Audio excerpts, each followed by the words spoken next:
बहुत ही शांतिपूर्ण तरीके से पूरा आंदोलन चल रहा था। समाजवादी पार्टी को पूरा समर्थन था इस आंदोलन का।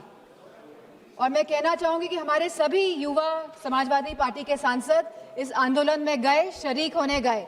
और ये कोई पॉलिटिक्स करने नहीं गए थे, जितने भी हमारे युवा सांसद और जितने भी सांसद और एमएलए गए थे, क्योंकि हम साथ खड़े होना चाहते थे इस देश के युवा के लिए, उनके हक के लिए, उनके अधिकार के लिए। इसीलिए हम सब जंतर मंतर पहुंचे। 18 जून को मैं भी जंतर मंतर गई, वहां पे सोनम वांगचुक जी से मिली, जो आंदोलन में बैठे थे, जो बिना कुछ खाए पिए, जहां उनको 16 दिन हो गए थे, अनशन पे बैठे हुए थे सभी बच्चे और सोनम वांगचुक जी। लेकिन 18 जुलाई को सरकार ने क्या किया? सवाल इस बात का है, जो लोग अहिंसा के साथ बैठे हुए थे, जो लोग गांधी जी के विचारों के साथ सत्य और अहिंसा की लड़ाई लड़ रहे थे, उनको आप लोगों ने सफेद कफन पहनाने का काम किया। 18 तारीख को आप लोगों ने उनको कफन पहनाने का काम किया और गांधी जी के विचारों को आप लोगों ने कहीं ना कहीं कफन पहनाने का काम किया। इस देश में लोकतंत्र तो है, लेकिन वाकई में क्या स्वतंत्रता है? सवाल इस बात का है आज। जिस तरह बच्चे आए 20 जुलाई को, और कहां से नहीं आए, हर प्रदेश से बच्चे आए, यूपी हो, बिहार हो, तमिलनाडु हो, आसपास के मध्य प्रदेश हो, सभी स्टेट से, बॉम्बे हो, सभी स्टेट से, सभी प्रदेशों से बच्चे आए, क्योंकि वो सब अपनी एकता दिखाना चाहते थे। क्योंकि ये लगातार पेपर जो लीक हो रहे हैं, लगातार जिस तरह का दौर चल रहा है आज, और लगातार जिस तरह सरकार आंखें मूंद के बैठी हुई है और जो सुन नहीं रही है, वो अपनी बात रखने आए थे सरकार से, वो अपनी भावनाओं को सरकार के सामने रखने आए थे। वो चाहते थे कि जो एजुकेशन मिनिस्टर है उनका रेजिग्नेशन हो, और तो कोई बात नहीं थी। सब अपनी एकता और अखंडता दिखाने आए थे। For a purpose they had come to Jantar Mantar. लेकिन सरकार ने उनके साथ क्या बर्ताव किया, सवाल इस बात का है। क्योंकि हम लोग भी उस आंदोलन में शामिल हुए। और क्यों शामिल हुए हम लोग? क्योंकि ये बच्चे आंदोलन में बैठे थे, क्योंकि ये हमारे देश के बच्चे आंदोलन में बैठे थे। हो सकता है हमारे बच्चे नहीं बैठे हों, हम किसी के भी, लेकिन बच्चे तो देश के थे, हमारे बच्चे थे।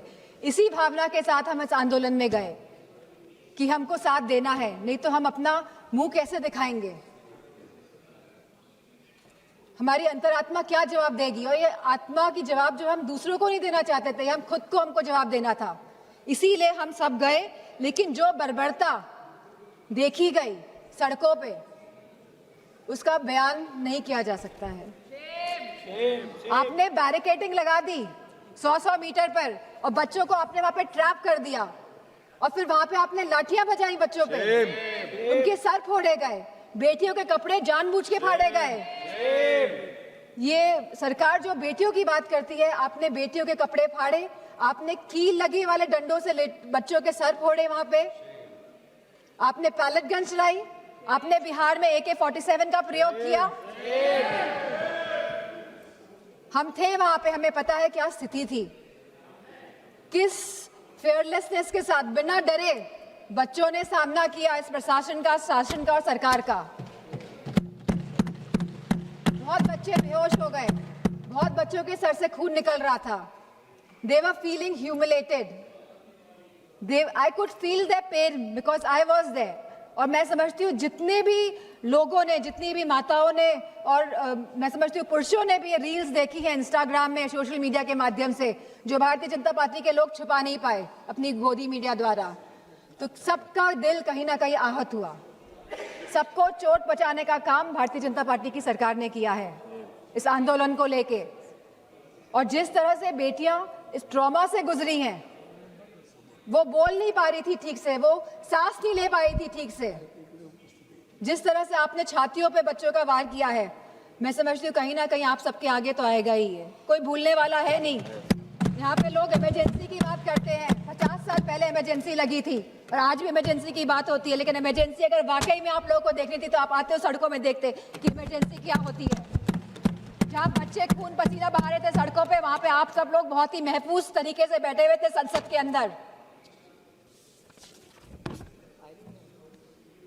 और यहाँ पे बहुत सारे सांसद जो पता नहीं क्या क्या बयान दे रहे हैं बच्चों के लिए, अभद्र भाषा का प्रयोग कर रहे हैं। और साथ में एक सांसद तो आए थे, कह रहे थे कि बहुत ही अराजक तत्व थे। क्या आप हमारे बच्चों को अब अराजक तत्व कहेंगे?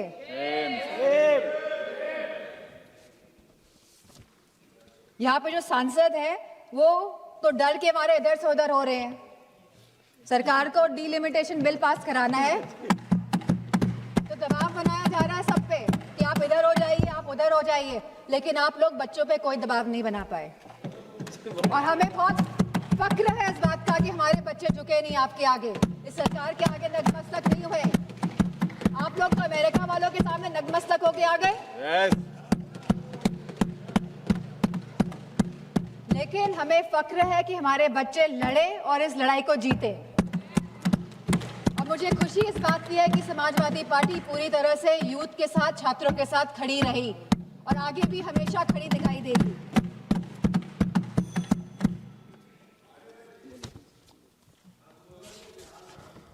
अगर कोई रूल्स और रेगुलेशंस लाने ही है तो ये जो सांसद लोग इधर से संसद के अंदर जो सांसद लोग चाहे लोकसभा और राज्यसभा और इधर से उधर भटक रहे हैं, इसके लिए कोई रूल लेकर आइए, क्योंकि कहीं ना कहीं ये लोकतंत्र को क्षति पहुंचाने का काम कर रहे हैं। और आज जिन बच्चों का खून बहा है, जो बच्चे आहत हुए हैं, जिन बच्चों के साथ बहुत ही गंदा व्यवहार किया गया है सरकार द्वारा, चाहे वो बीजेपी के सभी सांसद हो, चाहे उनके अलायंस पार्टनर हो, सारे लोग ये जिम्मेदार हैं। अध्यक्ष जी, आप सभी को मैं कहना चाहूंगी, अपनी बात को खत्म करना चाहूंगी कि you have ripped the youth of the country of his dignity, respects and rights, but I also salute the youth of the country for they didn't let go of anything. They stayed, they stood, they fought all together. And I have huge love and respect for the children of my country. And इन्हीं शब्दों के साथ मैं सरकार से कहना चाहूंगी, with sincerity and with resolve, transformation is imminent. आप रोक नहीं सकते हैं ट्रांसफॉर्मेशन को, अगर आपके अंदर सिंसियरिटी है और अगर आपके अंदर एक रेजोल्यूशन है। लेकिन आपके अंदर क्या है ये तो आप ही जानते हैं। मैं चाहूंगी कि होम मिनिस्टर आके जवाब दे, जो हमारे बच्चों के साथ बर्बरता की गई। आज आप भारत को डेमोक्रेटिक कंट्री कहते हैं, लेकिन जिस तरह आपने मारा, पीटा और आज भी आप चिन्हित करने का काम कर रहे हैं, तो मैं चाहूंगी कि होम मिनिस्टर आए और इस बात का जवाब दे कि आखिरकार दिल्ली की सड़कों में इतने बड़े आंदोलन में जहां सभी बच्चे थे, निहत्थे थे, अहिंसा के भाव के साथ आए थे, बिना किसी अस्त्र और शस्त्र के, आप लोगों ने इतना हिंसा का प्रयोग क्यों किया? इसी के साथ मैं अपनी बात को समाप्त करती हूं।